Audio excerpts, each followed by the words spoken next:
Have you ever thought about, the invisible forces shaping our biggest cities? That huge pull drawing millions in, but also those quieter trends pushing people out. Well, what if I told you two major global hubs, miles apart, are going through some really similar but also quite distinct changes right now? Today, we're doing a deep dive into exactly that. We're looking at migration and diversity trends in the Greater Toronto Area, the GTA, and Greater Sydney, Australia, and we're focusing on the decade from 2014 to 2024. You've given us this fantastic, detailed comparative report, and our job is to pull out the really key insights and those surprising bits. That's right. And it's not just about crunching numbers, is it? It's about understanding how these cities are, well, fundamentally changing from the inside out. We want to uncover those patterns of movement, the cultural shifts happening, to get a clearer picture of, what makes these places tick and where they're heading. Okay, so where do we start? Let's kick off with the influx, the people arriving, who's coming, and just how many. Looking at the data for 2014 to 2024, both permanent and temporary folks. For the GTA, the number of permanent residents was around 1.38 million. That's huge. It's estimated at, 43% of Canada's total permanent intake? Yeah, almost half going to just one metro area. Exactly. And then add temporary residents, students, workers, refugee claimants. That was about 780,000, which is roughly 27% of Canada's temporary visa holders. So put it all together, and you're looking at about 2.16 million newcomers to the GTA in just 10 years. Wow. That's a massive number. It really underscores Toronto's role as like a primary global magnet for people. Think about what that means proportionally. For the GTA's current population of around 7.3 million. Right. Those 2.16 million newcomers make up almost 30%. Nearly 1 in 3 people arrived in just the last decade. That's incredible pressure on infrastructure, on services, everything. Absolutely. It's a rapid reshaping. Okay, now let's look at Sydney. The numbers are a bit lower, but still really significant, right? Definitely. Sydney saw about 712,500 permanent residents arrive. That works out to about 37.5% of Australia's total. Still a very big slice. And temporary residents. Pretty close to the permanent number, actually, around 702,000. And that's also 27% of Australia's total temporary residents, same percentage as the GTA for Canada's temps. So Sydney's combined total is roughly 1.41 million newcomers over that decade. Yeah. And for Sydney, with its population around 5.3 million, that 1.41 million means newcomers make up about 26.6% of the population. So pretty close percentages then. Around 30% for Toronto, maybe 27% for Sydney. Exactly. Both are absorbing huge numbers relative to their size. It just highlights how central they are to global migration flows. They are constantly being remade. Okay, that inflow picture is clear. Massive numbers heading to both cities. But here's where, for me, it got really interesting in the report, the outflow. People moving out. Let's talk about that countercurrent. Yeah. For the GTA, the estimate is, about 605,000 people left between 2014 and 2024? Moving to other parts of Ontario or other provinces entirely. And that's like 8 or 9% of the current population heading out. The report noted a peak year, too, didn't it? 2022. That's right. 2022 saw a net outflow of about 80,000 people from the GTA. So you have this huge influx, but also this significant stream of people leaving.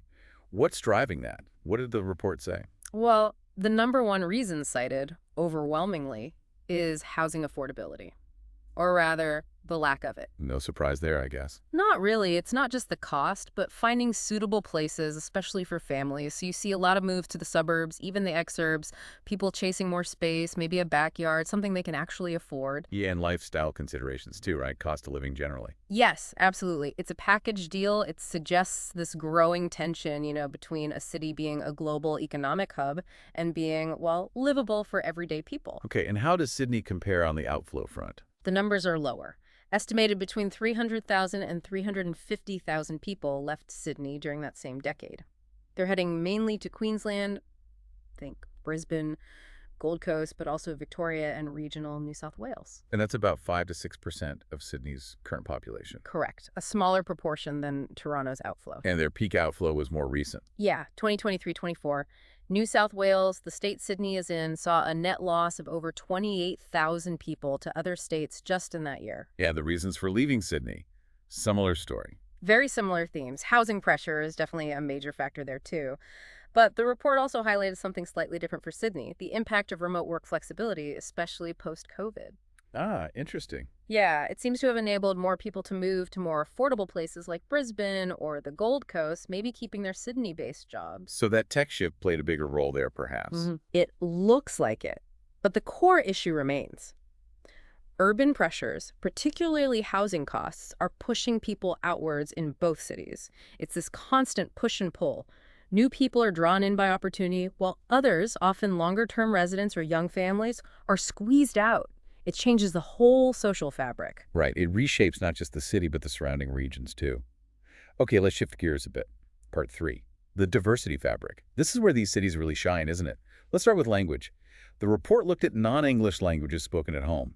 For the GTA, it's about 45%. Greater Sydney, pretty close at around 42%. Remarkably similar percentages there. Yeah, and the report mentioned Vancouver is also around 45.5%, so nearly half the population in Canada's two biggest cities speaking a non-official language at home. That's incredible linguistic richness. It really is a daily reality for millions. Okay, beyond language, what about ethnic and cultural diversity more broadly? Foreign-born population seems like a good starting point. And again, very similar numbers. GTA is about 45% foreign-born. And Sydney. Around 43% foreign-born. Neck and neck, really. Okay, now this next bit is interesting. The visible minority or non-European population measure. Right, and here we see a difference partly due to how things are measured. In Canada, visible minority is a specific StatsCan category, non-white, non-Indigenous. By that measure, the GTA is about 56% visible minority. Over half the population. Yes. Now, Australia doesn't use that exact term or track it in the same formal way through the census, but using comparable estimates for non-European populations, Sydney comes in somewhere between 25 and 30%. So a noticeable difference there, even accounting for measurement differences. Definitely. It suggests a longer history or different composition of non-European migration into Toronto compared to Sydney, at least historically. The report also touched on religious diversity. It did. It described the GTA as very high diversity. It listed significant Muslim, Hindu, Sikh, Christian, Jewish, Buddhist communities, among others. And Sydney. Sydney was rated high and growing, so very diverse, but perhaps the GTA has a slightly wider or more established mix currently. And then there was the Linguistic Diversity Index. Can you explain that quickly? Sure. It's basically a measure of the probability that two people chosen at random in the city will have different mother tongues. Okay, got it. The GTA was rated extremely high on this index. Sydney was high and rising. So again, GTA may be a bit ahead, but Sydney catching up fast. That seems to be the story. The report's overall take, despite the measurement nuances, is that GTA probably edges out Sydney in overall diversity currently, especially in that visible minority dimension and maybe the depth of its African, Caribbean, South Asian communities, plus the religious and linguistic variety. But Sydney's diversity is growing rapidly. Very rapidly. That post-pandemic surge in temporary migration, particularly students, is really accelerating diversification there. You see it especially in certain suburbs like Parramatta, Blacktown, Auburn, becoming incredibly diverse very quickly. Okay, part 4. Let's pull it all together. Key takeaways, the comparative insights. Quick recap. Total newcomers, 2014-24. GTA significantly higher, right? Around 2.16 million versus Sydney's 1.41 million. Yep, a big difference in absolute numbers. Over 750,000 more people chose the GTA. Newcomers as a percentage of population. GTA slightly higher, maybe 30% versus 26-27% for Sydney. Correct. Both very high, but GTA absorbing slightly more relative to its size. Net internal outflow. Yeah. This is where GTA was much higher.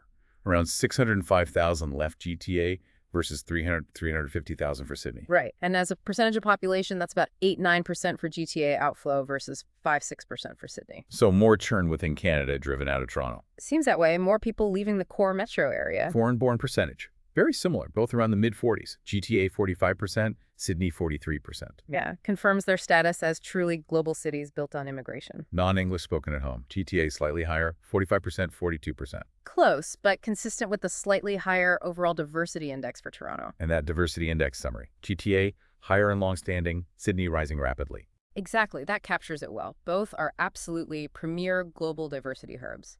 GTA might have a longer, deeper history of multiculturalism embedded across the region, but Sydney is diversifying incredibly fast right now, especially in those key outer suburbs. And the really crucial takeaway for both, that internal migration story, driven by housing and affordability, it's reshaping both cities from within and rippling outwards. Yeah, that dynamic seems central. This whole deep dive really paints a picture of this intricate dance, doesn't it? Population flowing in, flowing out, cultures mixing and evolving. It's not static at all. It's the Mhm. living, breathing reality of these massive urban centers. Absolutely. And for you, the listener, reflecting on this data really brings home how vital things like housing policy and urban planning are. They're not abstract concepts, they directly shape the character, the feel, the accessibility, and ultimately the future composition of our major cities. These trends represent real people making big life choices. Okay, so here's a final thought we wanted to leave you with, something to chew on. If this trend of internal migration people moving out of global hubs like Toronto and Sydney, because they just can't afford to stay, if that continues or even accelerates, what's the long-term impact going to be on the cultural dynamism and the economic strength of these cities themselves? And just as importantly, what does it mean for the regions, the smaller cities and towns where all these people are moving to?